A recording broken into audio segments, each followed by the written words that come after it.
So today we're going to prove theorems about perpendicular lines. So the first slide here has a theorem. So again, the number again is not important to us, but what it states is. So this states that if two lines intersect to form a linear pair of congruent angles, then the lines are perpendicular. Now, most of these theorems that we're going to see today, we've already learned them, but now we're going to officially get them presented to us as a theorem in, a specific sentence. So here it says, if angle 1 equals angle 2 or is congruent to angle 2, then G is perpendicular to H. So we know a linear pair is going to be 180, and if we split that into two congruent angles, then we know each angle is going to be 90 degrees. So then we know that when we have a right angle formed by two intersecting lines, the lines are perpendicular. So again, we've seen it before, but now it's officially presented as a theorem. Theorem 3.9, again, the number isn't important, but what this states, if two lines are perpendicular, then they intersect to form four right angles. So here it's saying if A is perpendicular to B, then 1, 2, 3, and 4 are all right angles. So again, the number isn't important to us. Know that when we have two lines that intersect, and if they're perpendicular lines, they will form four right angles. So like if you're saying this as a reason and a proof, you could abbreviate it. So like you could say, if two lines perpendicular, or let's see, I guess we'd have to say lines. So if two lines are perpendicular, then they form four, and you could abbreviate right angles, something like that. You could abbreviate a lot of this, but you would just restate it. It doesn't have a name or anything, so you just have to restate what it says. Theorem 3.10. Again, the number's not important. What is important to us is what it states. If two sides of two adjacent acute angles are perpendicular, then the angles are complementary. So again, we've seen this before. Just know that these are the exterior sides of the two adjacent angles, or the two sides, and know that if these lines are perpendicular, then these two angles together would form a right angle. Because again, when the two lines form perpendicular lines, they form four right angles. We just saw that in the previous two slides. Another theorem, 3.11. This one states that if a transversal is perpendicular to one of two parallel lines, then it's perpendicular to the other. Now, back when I gave you those 5 reasons to prove lines parallel, this was one of them. So here again, transversal, perpendicular to one of two parallel lines, and it's perpendicular to the other. Another theorem, theorem 3.12, but this has actually got a name. So if you were using this as a reason and a proof, you could say lines perpendicular to a transversal theorem. Or if you forget that name, restate it. If two lines are perpendicular to the same line, then they are parallel to each other. And again, we've seen this already, but now we're actually officially seeing it as a theorem. Okay, next slide is talking about the distance.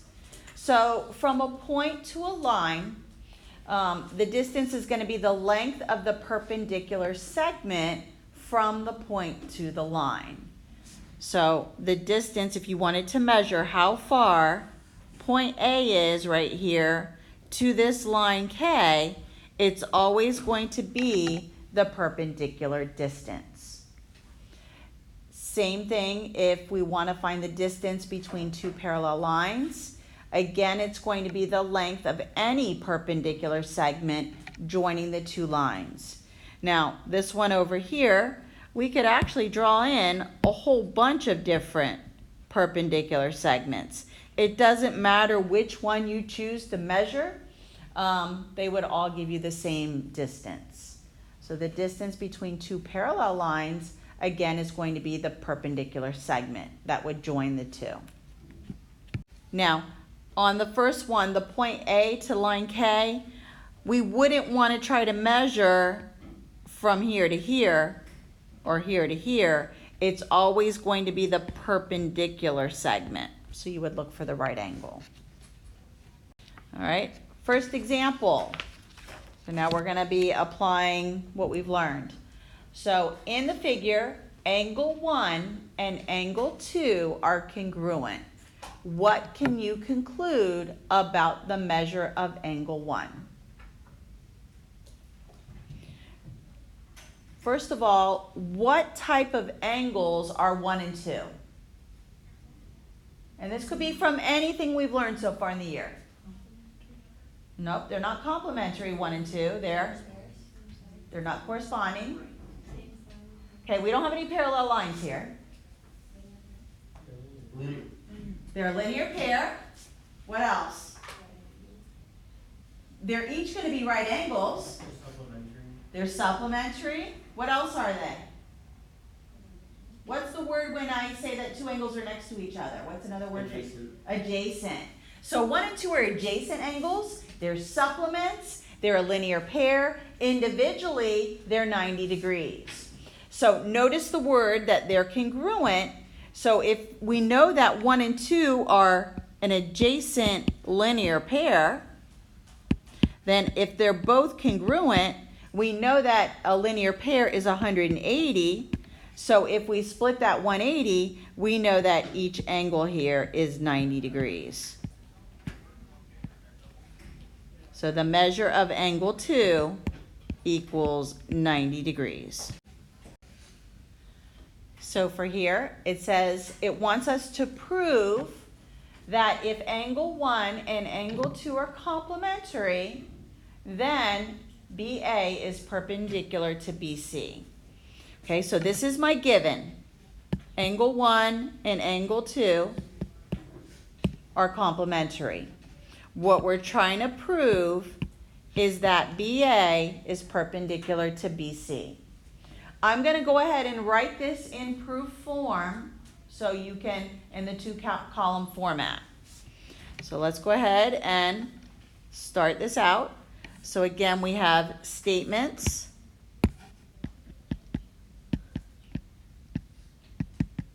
And then we have our reasons. So again, the first thing I'm going to state is the given. And I'm going to state that angle 1 is complementary to angle 2. And that was given to me.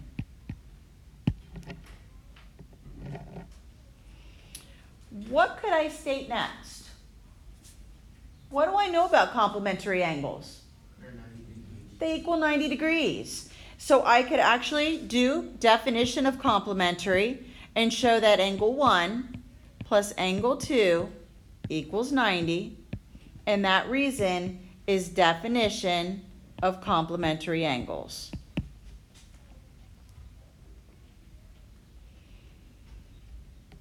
What could I do next?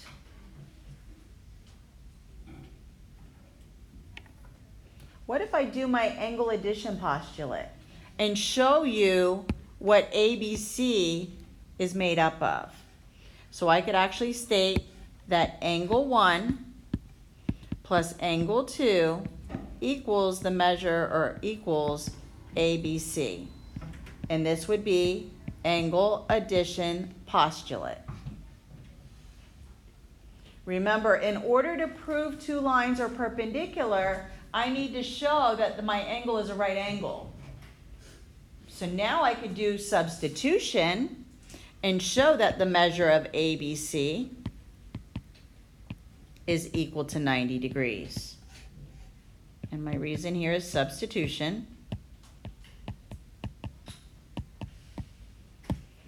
And now because I've shown that this is a right angle, I can now state that AB is perpendicular to BC by definition of perpendicular lines.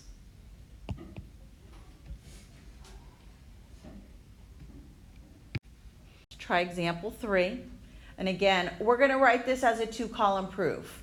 I know it just is asking a question, which other lines would be perpendicular, explain, but let's go ahead and write this as a proof, just to get practice. So again, I'm going to have my statement column and my reasons. So from my picture, so now I don't have a sentence that says given or what I'm trying to prove. It's asking you to prove which lines are perpendicular, but from my figure, I could see that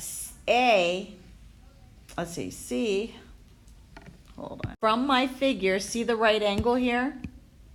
I can state that line B is perpendicular to line C. And that was given to me from the picture.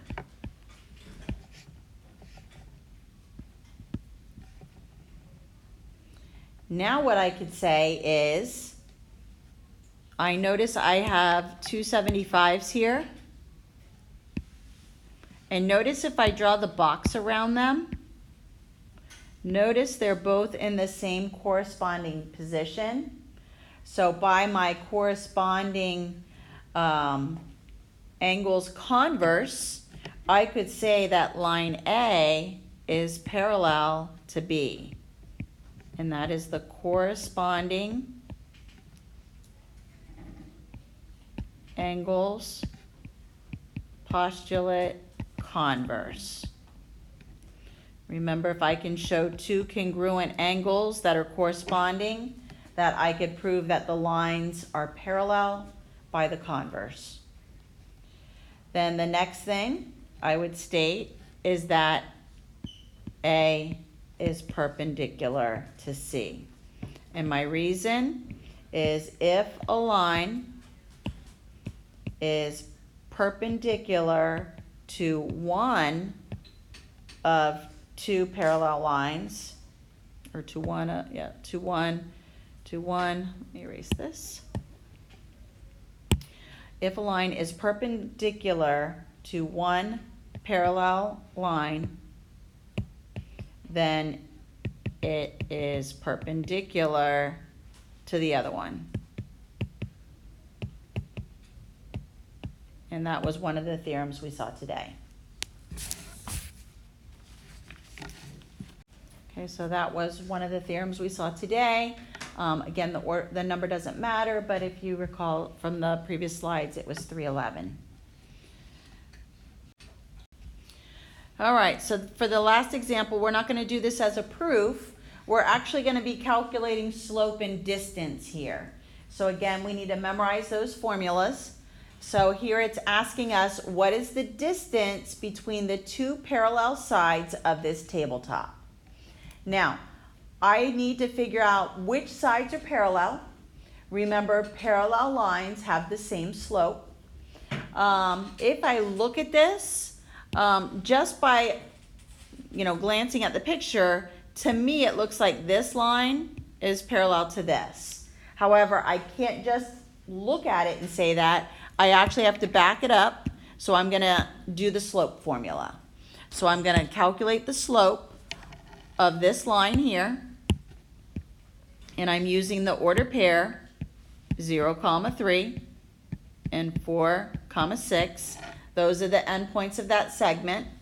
And then I'm also going to do the slope formula for the other one that appears to be parallel, which is here. And for that order, I'm going to use the order pair 3, -1 and 7, 2. Again, it doesn't matter which point you choose on the line, the slope will always calculate to be the same.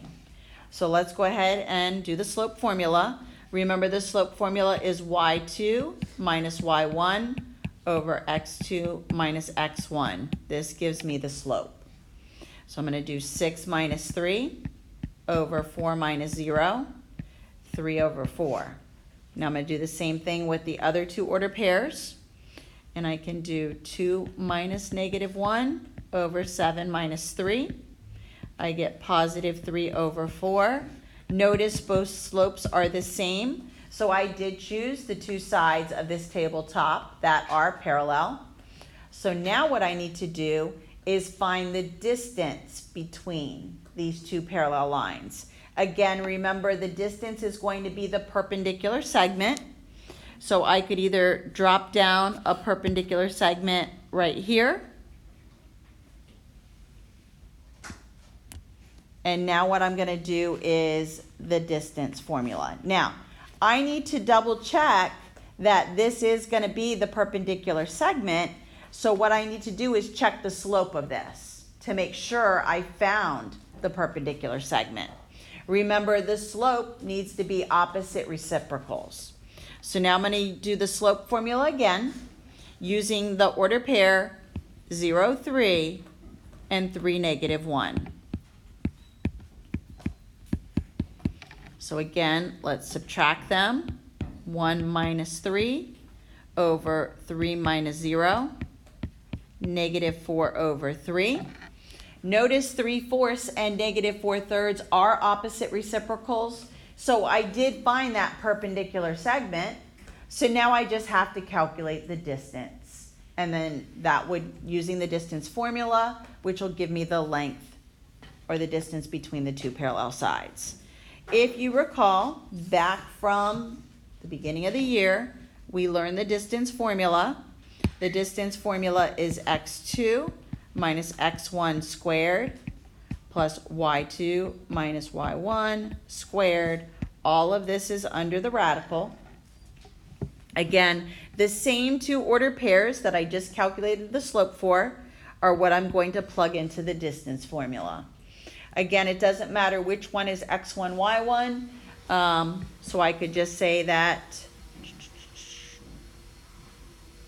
this will be x1, y1, this will be x2, y2. So let's go ahead and subtract them. I get 3 minus 0 squared, negative 1 minus 3 squared, all under the radical, 3 squared, negative 4 squared, still under the radical. I get 9 plus 16, 25, square root of 25 is 5. So the distance, or in between the two parallel sides of that tabletop, is going to be 5 units. Notice it didn't have any other measurement on here, so you would just say 5 units. Okay, so you can go ahead and start on your homework.